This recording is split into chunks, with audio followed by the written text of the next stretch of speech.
Ikhwani, salam alaikum, j'espère que vous allez bien. Alors, dans cette vidéo, Inch'Allah, nous allons parler du régime du neutre. On va parler surtout du régime TT. Donc, lors de la dernière vidéo, d'accord, nous avons vu un peu les trois régimes qui existaient, c'est-à-dire le TT, le TN et le IT. Et nous avons parlé, c'est-à-dire, on avait dit, c'est-à-dire que la première lettre, normalement, c'est-à-dire, elle démontrait la façon dont le neutre il est lié à la Terre, et la deuxième lettre, elle démontre, c'est-à-dire la façon dont les masses, d'accord, ils sont liés à la Terre. Donc le circuit TT, ça veut dire que le neutre que vous voyez ici, il est relié directement à la Terre. Et pour les masses, donc T, donc ça veut dire que toutes les carcasses, elles sont reliées à la masse, c'est-à-dire à travers une résistance qu'on appelle la résistance RU, résistance d'utilisation. Donc vous avez normalement deux résistances, la résistance du neutre et la résistance d'utilisation. Et vous avez également deux puits, donc le puits pour le neutre et le puits pour la terre. Donc ici nous avons la prise de terre du neutre et nous avons la prise de terre récepteur. Alors bien sûr, c'est-à-dire les résistances Rn et Ru, normalement on peut, c'est-à-dire ils sont, c'est-à-dire c'est une mesure c'est-à-dire qui est faite, et cette mesure normalement elle dépend, c'est-à-dire de la résistivité de la terre, elle dépend, c'est-à-dire du câble, de la section du câble, de la longueur du câble, donc elle dépend de pas mal de critères que nous verrons par la suite, une fois que nous allons faire comment réaliser, c'est-à-dire un puits de terre. Alors bien sûr, ce circuit, pour pouvoir, c'est-à-dire travailler avec, il y a certaines conditions. Alors la première condition, bien sûr, il faut interconnecter toutes les masses interconnectées. Il faut interconnecter toutes les masses, d'accord, à une seule prise de terre. À une seule prise de terre. Prise de terre, c'est important, d'accord. Ça, c'est la première condition. Si vous voulez travailler avec ce circuit, il faut interconnecter toutes les masses que vous avez, avec lesquelles, c'est-à-dire vous travaillez, à une prise de terre. Deuxièmement, il faut utiliser obligatoirement un disjoncteur différentiel, DDR, un disjoncteur différentiel. Comme vous voyez ici, nous avons un disjoncteur différentiel qui est, c'est-à-dire sur notre ligne principale. Ce disjoncteur différentiel, qu'est-ce qu'il va faire une fois que nous avons la coupure, c'est-à-dire le défaut d'isolement? Il va y avoir coupure, et cette coupure va être réalisée avec ce disjoncteur différentiel. Donc il est important de choisir ce calibre, le calibre de ce disjoncteur, et de choisir bien sûr le temps de coupure. C'est le temps de coupure. Deux choses qui sont importantes que nous allons faire. Alors nous allons faire un petit exercice très simple, d'accord, qui va visionner un peu. Nous allons, c'est-à-dire imaginer qu'il y a un défaut d'isolement qui est arrivé, et on va voir un peu ce défaut d'isolement, c'est-à-dire le courant de défaut, la circulation de ce courant de défaut, et nous allons calculer, c'est-à-dire le courant de défaut. Nous allons calculer la tension de défaut, d'accord. À partir de là, nous allons calculer bien sûr le calibre de notre disjoncteur. Nous allons déterminer le temps de coupure, et nous allons choisir choix de notre disjoncteur de DDR. Voilà un peu ce que nous allons faire dans cet exercice. Alors pour commencer, bien sûr, nous allons tracer un schéma équivalent de cette installation. Donc une fois que nous avons, c'est-à-dire un défaut d'isolement, on va par exemple supposer que nous avons un défaut d'isolement entre la phase 3 par exemple et la carcasse. À ce moment-là, nous allons avoir, c'est-à-dire un courant de défaut qui va,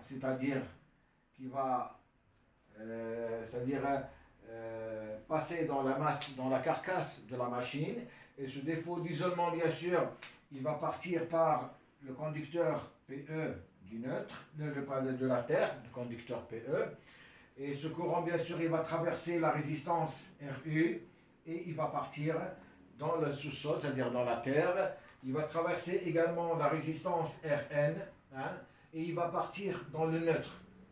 Et du neutre, bien sûr, il va repartir dans la phase 3, d'accord, et revenir, hein, dans la carcasse pour faire un circuit fermé. Donc voilà un peu ce qui va se passer une fois que nous avons un défaut d'isolement.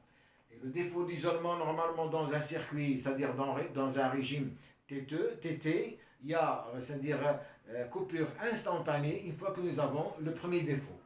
Alors le courant ID, c'est ce courant-là, d'accord, c'est ce courant-là, ID, il va nous créer une certaine tension aux bornes de cette résistance RU.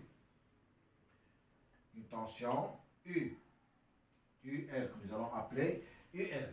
Donc c'est cette tension UL que nous allons calculer, d'accord, pour voir un peu c'est-à-dire quelle tension va résider, c'est-à-dire au niveau de notre carcasse, et voir est-ce que cette tension elle est dangereuse ou pas. Alors avant d'aller plus loin, d'accord, il y a certaines normes que je vais c'est-à-dire vous citer pour la sécurité et pour les contacts indirects. C'est-à-dire que dans un milieu sec, normalement la tension UL doit être inférieure ou égale à 50 volts. D'accord? Dans un milieu, c'est-à-dire humide, cette tension doit être inférieure ou égale à 25 volts. Et dans un milieu mouillé, cette tension doit être inférieure ou égale à 12 volts. Si nous avons ces tensions, ça veut dire qu'il n'y a pas de danger. Et c'est avec ces tensions, normalement, que nous devons déterminer le calibre de notre disjoncteur, d'accord, différentiel, et avec ces tensions que nous devons déterminer le temps de déclenchement de notre calibre, c'est-à-dire de notre disjoncteur différentiel. Alors, nous allons faire le petit exercice. Alors, pour cela, je vais, c'est-à-dire schématiser un peu le circuit que nous avons ici. Alors, bien sûr, une fois que nous avons un courant de défaut, automatiquement, nous avons une résistance RD, d'accord? Cette résistance de la carcasse qui est appelée résistance de défaut également, hein? Donc, si je prends, bien sûr, j'ai la source. Ici, j'ai un alternateur, par exemple. Ici, c'est le secondaire de mon alternateur. Donc, comme il est branché, c'est-à-dire en étoile, d'accord? Et à partir de ce branchement étoile, nous avons fait sortir le neutre. Donc, j'ai ici, d'accord, une source. Alors, bien sûr, cette source, avec une certaine tension. Hein? Alors, la tension que je vais avoir, puisque le courant, il circule normalement entre la phase et le neutre. Ça veut dire que j'ai la tension simple, V. Alors, si j'ai 400 volts, ça veut dire que j'ai une tension V qui est égale à 230 volts. C'est-à-dire U sur la tension composée sur racine de 3. Alors, qu'est-ce que j'ai? J'ai la première résistance, RD. Hein? La première résistance, RD. J'ai une autre résistance, c'est la résistance de la prise de terre des récepteurs, RU, qui est montée en série avec la résistance RD. Et j'ai bien sûr une autre résistance, la résistance de mon neutre, c'est-à-dire de la prise de terre du neutre, R. Donc ici j'ai RU, ici j'ai RN, et bien sûr ces trois résistances, d'accord, ils sont montés en série, d'accord, ils sont montés en série. Donc ces trois résistances, ils sont montés en série. Alors bien sûr, c'est-à-dire depuis la source, donc j'ai mon courant, c'est-à-dire qui va partir dans la phase 3, il va traverser la carcasse métallique, donc ici, entre RU, RD et RU, j'ai bien sûr la masse, d'accord? Il va traverser donc la carcasse métallique, il va partir à RU, et de RU, il va partir, c'est-à-dire à RN, et entre RU et RN, bien sûr, j'ai la prise de terre, d'accord, la prise de terre, et je reviens de Rn par le neutre, d'accord, je reviens à mon récepteur. Alors bien sûr, mon courant, c'est-à-dire ID, hein, c'est le courant que je vais calculer, hein, qui circule dans cette boucle, et ici, bien sûr, j'ai la tension, hein, UL, que je dois calculer, d'accord, et voir est-ce que cette tension aux bornes de la résistance d'utilisation, est-ce que cette résistance, elle est dangereuse ou pas. Donc voilà à peu près le schéma, d'accord, du circuit que j'ai. Alors bien sûr, pour calculer le courant ID, c'est ce que je vais faire en premier lieu, pour calculer le courant ID, normalement je vais appliquer la loi d'Ohm. Alors je vais calculer le courant ID, ce courant ID normalement avec la tension V, et avec ici j'ai une résistance équivalente puisque j'ai trois résistances RD, RE et RN. D'accord?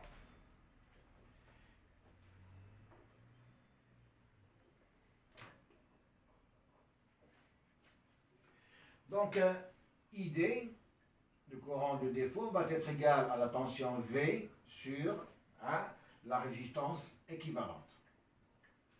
Et la résistance équivalente, bien sûr, c'est RD plus RE plus RN. Alors, comme j'ai, c'est-à-dire, je vais prendre, c'est-à-dire RD dans le cas le plus défavorable, c'est-à-dire que j'ai pratiquement le contact direct du câble, de la phase avec la carcasse. C'est-à-dire, je vais prendre RD ici, égale à 0. D'accord? C'est un contact franc, d'accord? C'est-à-dire de la phase avec la carcasse. RU, je vais prendre 20 ohms. Alors, comme j'ai dit tout à l'heure, ces résistances, on peut les mesurer. C'est-à-dire, il y a des façons de mesurer ces résistances, puisque nous avons une prise de terre récepteur et une prise de terre du neutre. On verra comment faire lors d'une prochaine vidéo. Et je vais prendre Rn, d'accord, égal à 15 ohms, pour faire les calculs. Donc, c'est un exercice que nous sommes en train de faire. Alors, avec ces résistances, je vais calculer le courant qui va traverser, le courant qui va circuler pendant, c'est-à-dire pendant ce défaut d'isolement. Alors, je vais avoir la tension, bien sûr, c'est 230, divisé par, donc ici 0, 20 plus 15 sur 35. Et je vais avoir un courant d'isolement qui est égal, un courant de défaut, pardon, qui est égal à 6,57 ampères. Voilà mon courant de défaut qui va circuler, c'est-à-dire dans mon circuit, une fois que j'ai un défaut d'isolement. C'est un courant qui est égal à 6,57 ampères. Bien. Alors maintenant que j'ai calculé ce courant, je vais pouvoir calculer cette tension au bord de la résistance de la terre, de la masse, au bord de la résistance de la prise de terre du récepteur, pour voir un peu est-ce que j'ai une tension qui va dépasser les normes ou bien c'est une tension qui n'est pas dangereuse. C'est ce que nous allons voir. Alors, je vais marquer ici, alors le courant, je vais le marquer ici, donc ID égale à 6,57 ampères, d'accord? Je vais effacer ici pour calculer c'est-à-dire pour calculer la tension aux bornes, c'est-à-dire de la résistance d'utilisation.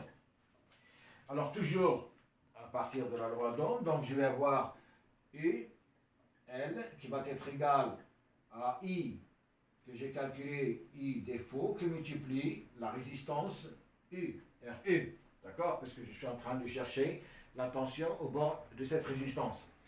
Et je vais trouver 6,57 que multiplie 20, je vais trouver une résistance, d'accord, aux bornes de RU qui est égale 131,4 volts. 131,4 volts. Donc vous voyez que cette tension, elle est très importante, elle est dangereuse, d'accord. Et toute personne qui va toucher la carcasse de la machine va, c'est-à-dire être peut-être électrocutée, peut-être elle va mourir, parce que la tension maxi qu'on a vu tout à l'heure, elle est de 50 volts dans un milieu qui est sec. Donc ici nous avons 131,4 volts, ça veut dire que c'est une tension qui est très dangereuse. Alors voilà, une fois que nous avons calculé, c'est-à-dire cette tension, je vais maintenant, puisque nous avons calculé la tension et nous avons calculé I, je vais effacer ce schéma pour avoir plus d'espace. Alors je vais marquer ici UL égale à 131,4 volts, ID égale à 6,57 ampères. Donc voilà, je viens de déterminer le courant de défaut, c'est-à-dire ce courant qui va circuler entre la phase et le neutre, il est de 6,57 ampères, et je viens de déterminer la tension aux bornes de cette résistance au moment c'est-à-dire du défaut d'isolement qui est égal à 131,4. Bien.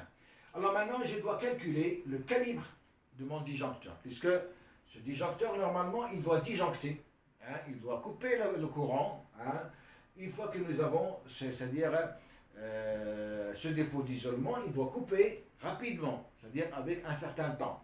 Donc le calibre de mon disjoncteur, hein, I delta N, doit être inférieur ou égal, hein, à la tension U0 qu'on a vu tout à l'heure. La tension U0, je vais prendre la tension initiale, hein, à ne pas dépasser, c'est-à-dire soit que nous sommes dans un milieu sec, humide ou mouillé, sur la résistance U, sur RU.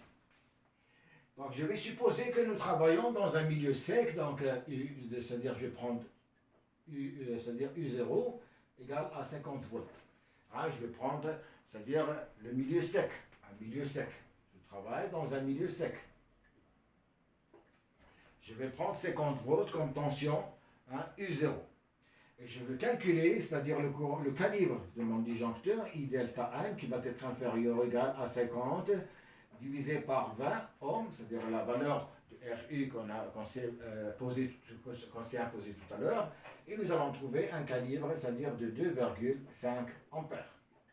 Voilà le calibre de mon disjoncteur.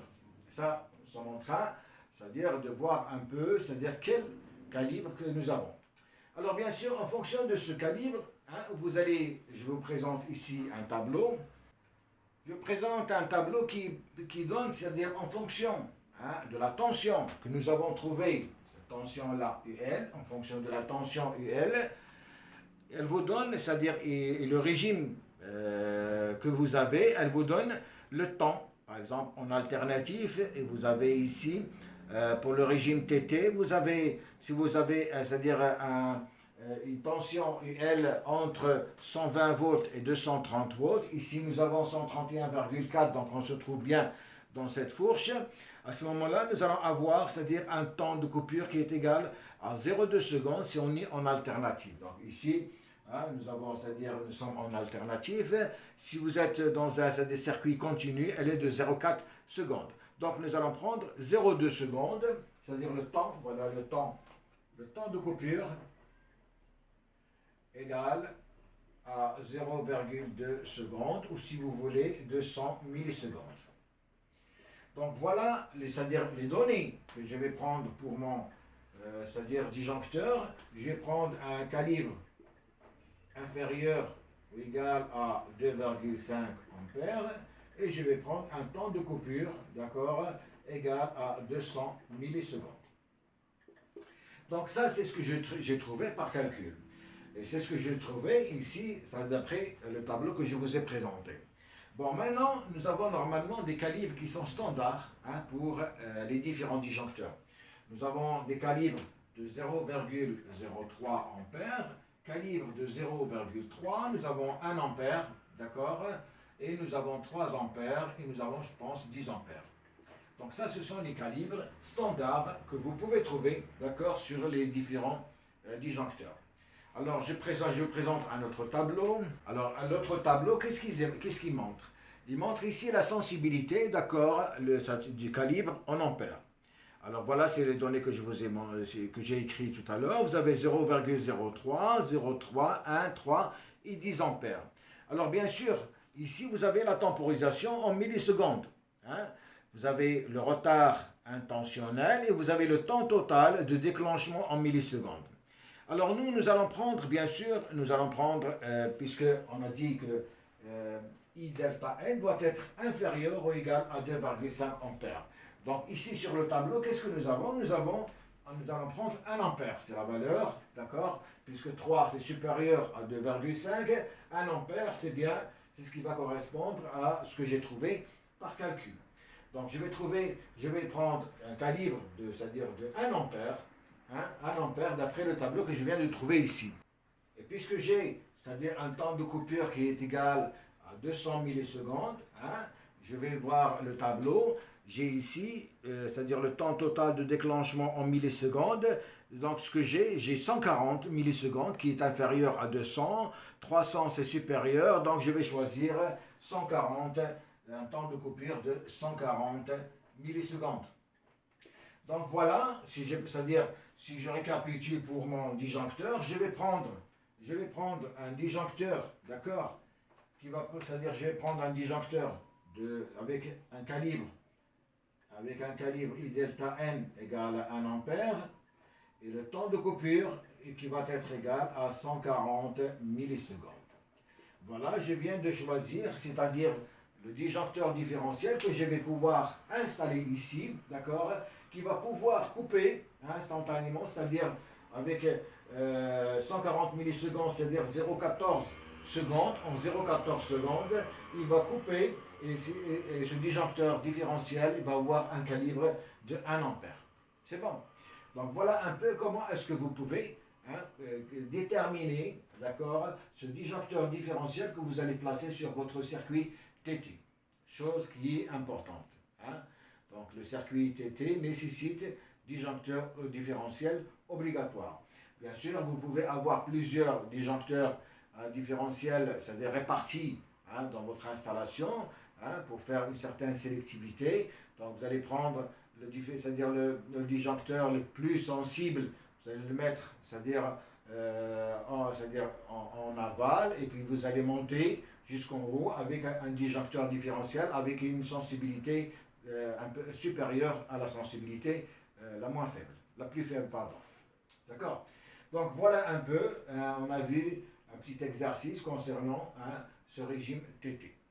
J'espère que vous avez compris comment déterminer le disjoncteur différentiel. On verra dans la prochaine vidéo le circuit TN ou IT. Donc nous allons les voir les deux. On va voir le TNC, le TNS et nous allons voir le circuit IT avec des exemples comme ça. Comme ça, vous allez avoir les trois circuits et vous allez voir comment vous pouvez travailler avec. Voilà, je vous remercie. À la prochaine, Inch'Allah.